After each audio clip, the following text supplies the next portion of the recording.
Hello! Today we're talking about the 5 mistakes that you may be making, that people make during recovery that holds them back from a timely recovery and even conception journey. These rules definitely apply to both recovery and fertility, conception. So let's just dive right on in.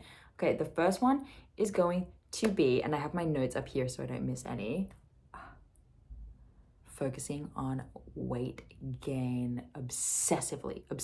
I'm inspired by this one recently because I had a one-off consult that I worked with who just here's the steps, here's the instructions, like boom, boom, boom, but can't get past the weight gain piece. Like it just matters too much. It matters way too much. And that's going to hold you back entirely, whether the stress of it holds you back or just the fact that you're doubting the process because you're like, how am I going to continue gaining all of this weight? What if I never recover with it? Like, what if my whole life just totally explodes because I gained weight? Listen, a little bit of tough love here, okay? If you truly, truly believe that you not being a teensy-wincy little thin person, if you believe that that is truly the most important thing, at the end of the day, I can't help you. Like, you don't want help. That's the thing, right? But if you are saying, no, I know that my health is important. I know my fertility is important. I know my freedom from these chains is important. You need to face the facts that your obsession with your weight is holding you back. Okay, so that's the tough love piece. But if we can bring it back for a sec to a little bit of compassion, I know it's hard. I know that you feel like everyone's staring at you or people are noticing, but none of that is true. You look great. Everything's wonderful. 9 times out of 10, someone has gained weight nowhere near as much as weight I ever had to gain. And look, I'm alive, I'm standing, it's great. I will say, if the weight gain piece is hard for you, you cannot do this on your own. Like, you definitely need someone who you can talk through with this. I think having a support group is really valuable because when you just get in front of the girls and you just say what you're thinking and say what you're feeling and everyone can relate, there's always someone who can speak up and make you feel a little bit better. So that's just a tip. I think that you should always have a support community with that. But look, if it was so healthy and so right for you to obsess with your weight and for controlling your weight to be the absolute most important part about your life, if that were the best thing for you, you wouldn't have a problem, right? And it's so easy for us to be like, well, smoking's bad for me and I can't argue with that. But it's really hard for us to say well, controlling my body is bad for me and this isn't working. Why can't we apply that logic to this, right?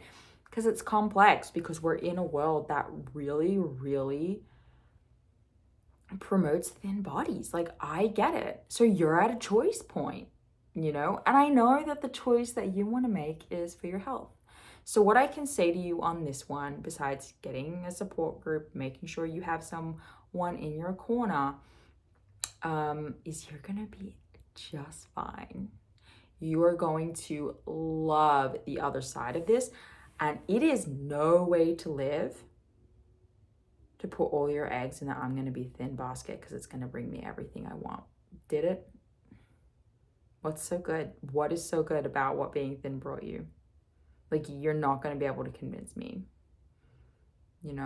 So that's a big mistake because that's going to stop you from making changes that you need to make because you're going to stay hyper fixated on weight gain. And you're not going to focus on one meal at a time, on building your plate, yada, yada. Now, I've started with this one as number 1 because it's going to feed into the remaining 4 categories. Because you might be thinking, and I hear this all the time in all yours Q&As and your intake forms, I don't have a problem with food anymore. I don't have a problem with food. I'm all good. It's not a food issue. Babe, it's always a food issue. Now, compared to how bad your food issue used to be, it's better. But if you ain't got your period back yet, it's probably a food issue. And if for some reason it's not a food issue, it's an exercise issue. And if you have no issues with food because you have an exercise issue, it's because you feel better about eating the way you're eating because you're not letting go of your exercise. So actually, it's still a food issue because if you did have to let go of your exercise, you would change how you're eating. There's layers here. So it's always a food issue. I don't care what you think, right? So if you're sitting here thinking, well, I don't have a food issue, I'm going to click off this. Stay. Just stay, okay? Stay. And while you're here, just subscribe, because every week I'm going to be convincing you of, your wildness, your craziness. Okay, so number 2, after focusing on gain weight obsessively, is playing how low can you go? So with clients, we always do a visual food log. We do a visual food log over calorie tracking because I know what how low can you go looks like. I don't even need to read it on a food log. So if you're saying, I don't have a food issue because I now eat potatoes and pasta now, but I look at those potatoes and they be air fried with air and there's no oil, you're making concessions here and there, right? How low can I go means if I incorporate foods that I used to not allow myself to incorporate, I get to say 2 thumbs up, I'm doing the work. That's what I get to say. But you can add a potato in, or add a bread in, or add an animal fat in, or whatever your thing was, and then be like, done. I added a quarter of oil and now I'm done. I've been adding avocado and, well, how much? A quarter of an avocado? Okay.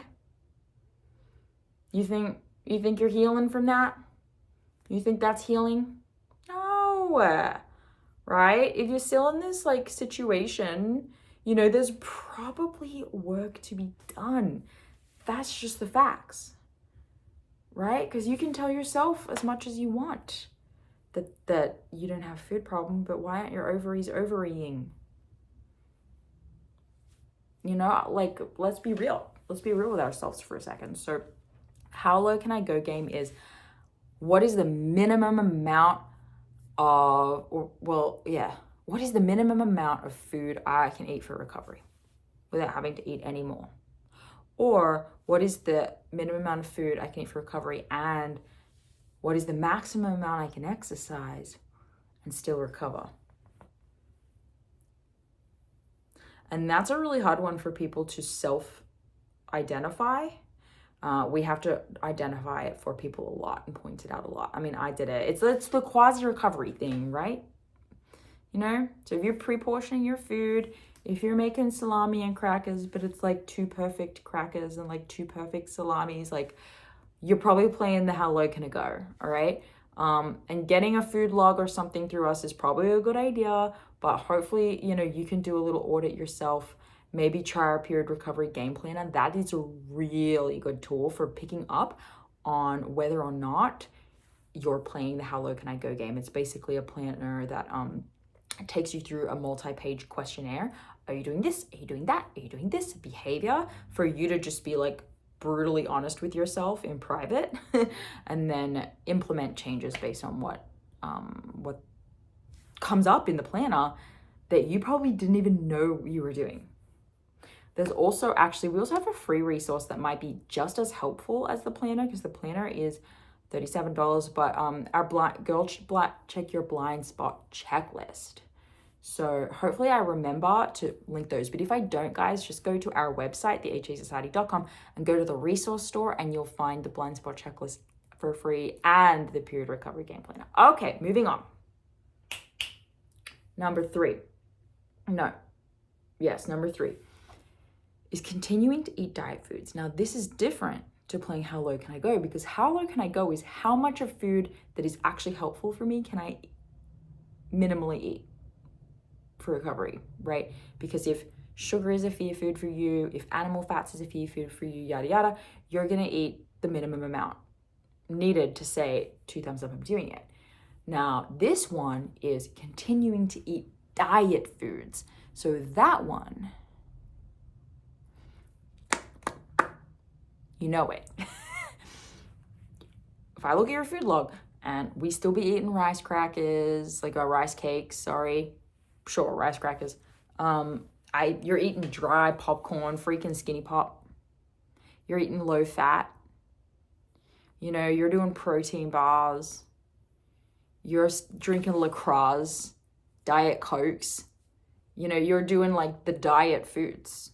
Things that you've been eating for so long, you don't even know they're diet foods. You need an audit of that thing, right? You need to like check in, like, what am I eating that's actually not serving me that I've totally normalized?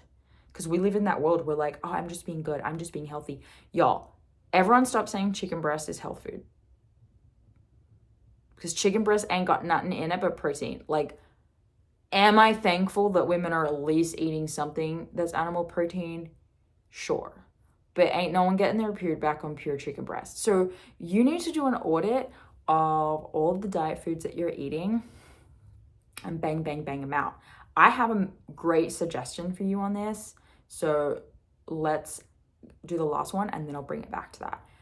Okay, adding in supplements without adding in foods is the last one. So this is a big mistake people make, is like, okay, well, I'll eat the beef liver and I'll do the vitamin C because I've heard that's good for progesterone.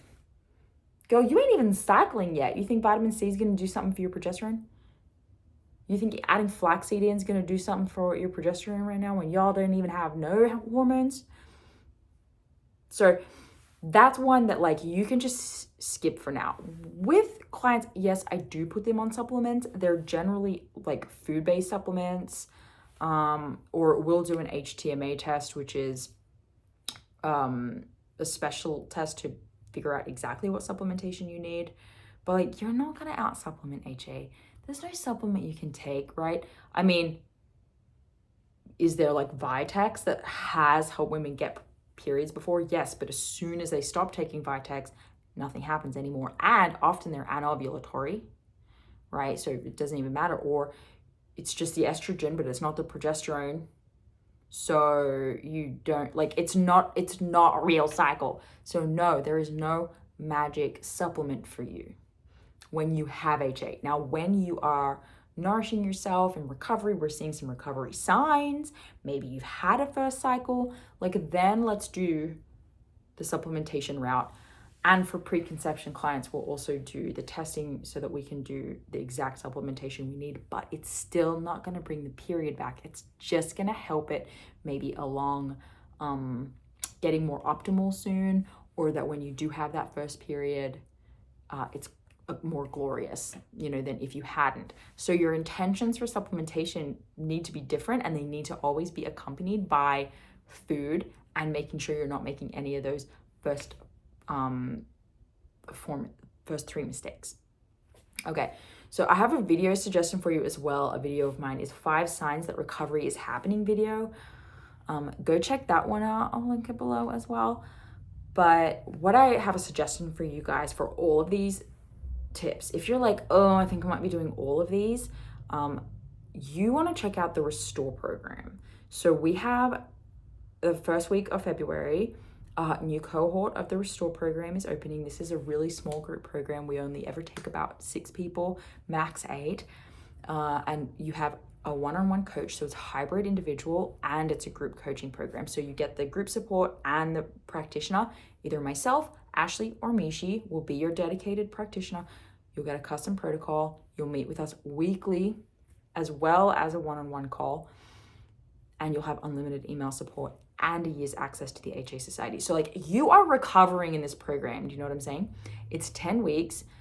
We are actually in the middle, at the time of recording this, we're in the middle of the second cohort.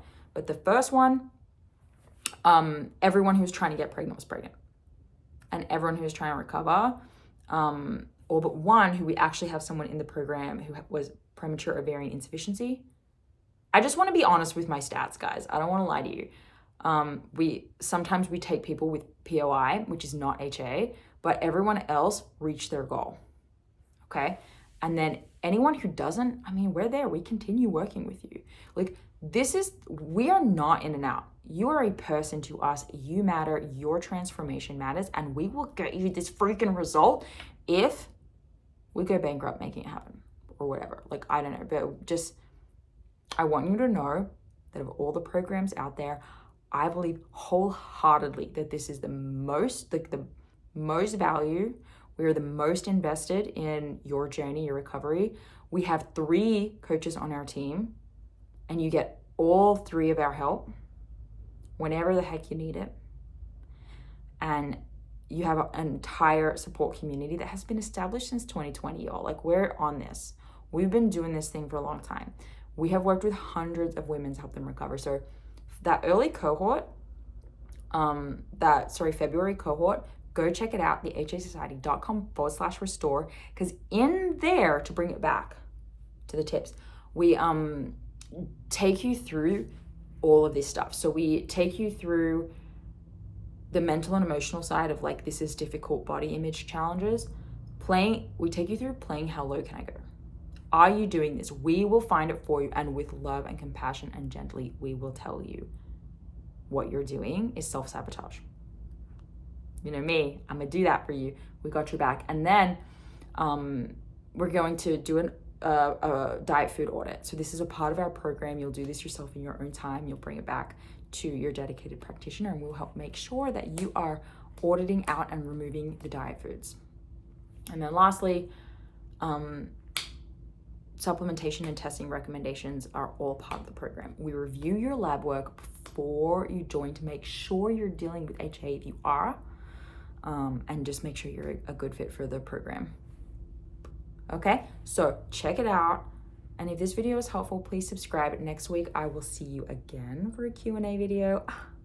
If you have a Q&A that you would like to submit, please comment below or send us a DM at the HA Society.